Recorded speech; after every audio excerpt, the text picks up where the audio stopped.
Comment ça va? That means how you doing? Me, I'm Tinu, and today we're gonna talk about exploration and experimentation in crafting. One of the biggest elements of crafting is the unknown. I like trying things that are new to me. When I do, I throw on a Victorian jacket and go into a Victorian science testing mode, which usually gives me a case of the vapors. Anyway, I like to test most processes before I commit too much time and effort into them. Why? Well, I want to avoid ruining it, mostly. But I also want to understand the way that new mediums handle, and I want to be on the lookout for creative solutions to problems. I found that if I really pay attention, I'm usually able to come up with something that works for me. Now, for a long time, I have been experimenting with building a reliable and cheap stop-motion puppet. One of my first videos was how to build the easiest stop-motion puppet. I feel that I was able to do that, but now I want to take the puppet to a higher level and keep the process as cheap and easy as possible. Is this possible? I don't know. That's why I'm experimenting. Really? A fish guy? Yes, and no silly curse will stop me. Whoa, wait. What? Yeah, I'm just gonna do it. Nope, I'm out of here. What's got me all fired up about stop-motion puppets? Well, two things, Dragon Frame software and the fact that I want to do some higher level stop-motion shorts for Season 2 of Cajun Craftastrophe. Season 2? Yep, that's right. It's been almost a year since I started this channel, which is crazy, so Season 2 will start in January.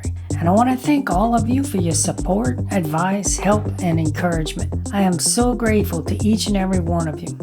So I have 10 short films that I have written, and I want to shoot a few of these with a better overall production value. That starts with character design and puppets. Now, I am uber fortunate that Ace Illustrator super talent Sybil Lamb has agreed to let me use some of her designs for the overall aesthetic of these shorts.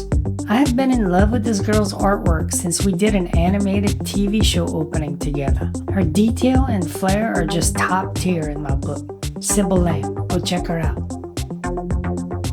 The next stage is figuring out the puppets and how they will be built. Tinu, stop-motion puppets have been around for over 100 years. Why on earth don't you just build puppets like that? Well, you need a lot of money and specialty equipment to achieve those kinds of puppets. Things like metal machined armatures that you mill yourself or purchase, and a dedicated oven because the fumes from latex foam, which has to be baked, are kind of poisonous.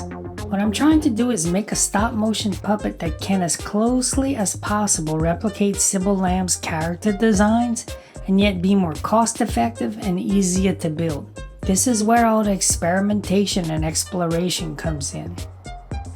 So, this is not a video about creating an upgraded stop-motion puppet. When I arrive at a puppet that I feel is ready for prime time, then I'll create a video on that process. But if I'm going to animate several short films, then I need to come up with a pipeline. What is a pipeline? A pipeline is how you are going to get your project from A to Z, like water flowing through a pipe. You have to know where it starts and where you want it to end up. So, in other words, I'm trying to come up with specific ways of building my puppets for this upcoming project so that they are replicable, work good, and are as easy as possible to build. So this means lots of false starts and failures. It's a process that can be frustrating at times and very gratifying at others. Some of my ideas are harebrained to start, but that usually leads to some other idea that does work eventually. I think that developing your curiosity is a key element in crafting. After all, crafting is the creation of something new in your own style, and the only person who can tell you how to do that is you. Yes, watch tutorial videos. Yes, do research. Yes, know all the fundamentals that are readily available out there. But when it comes down to it, it's just gonna be you, your ideas, and the work sitting in front of you. Also, really try to check in with yourself to make sure that you are enjoying the process. Or is the crafting something that you just wish you could fast forward through and get to the end result? If this is so, then really ask yourself, why are you in such a hurry? Try to slow down. If you do this, you take all the pressure off of yourself, and that's where the fun of crafting lies for me. All that mental noise makes crafting difficult. But maybe meditation is not your jam, but everyone could use a little more focus in life, right? The good news is that you can use crafting as meditation. Just try small amounts at a time. Think of nothing else but the work in front of you. Watch how your brain will come up with a zillion ways to distract you. It's fascinating. Once you start to become aware of this, you are making a huge step forward towards freeing yourself from anxious thoughts. After all, it's these thoughts that make crafting a chore.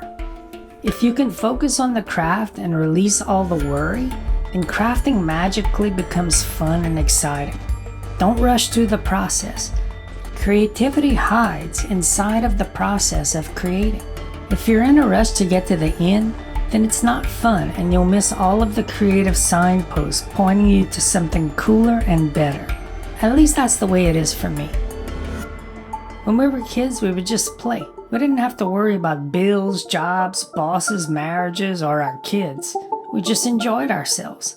I think honestly that this is what most of us are looking for in crafting. That easy state of mind that we once had when we were younger. Adult life sometimes steals that joy away from us. Well, I think you can find it again. Wake up your curiosity. Explore and experiment. Don't compare yourself to others. Slow down and focus on the project or craft in front of you and watch it come alive. I'm gonna keep experimenting and exploring different designs, and I suggest that you have some fun and do the same, no matter what you're working on. Okay, that's enough crafting theory for today. I'll wrap this video up so that you can go get your craft on.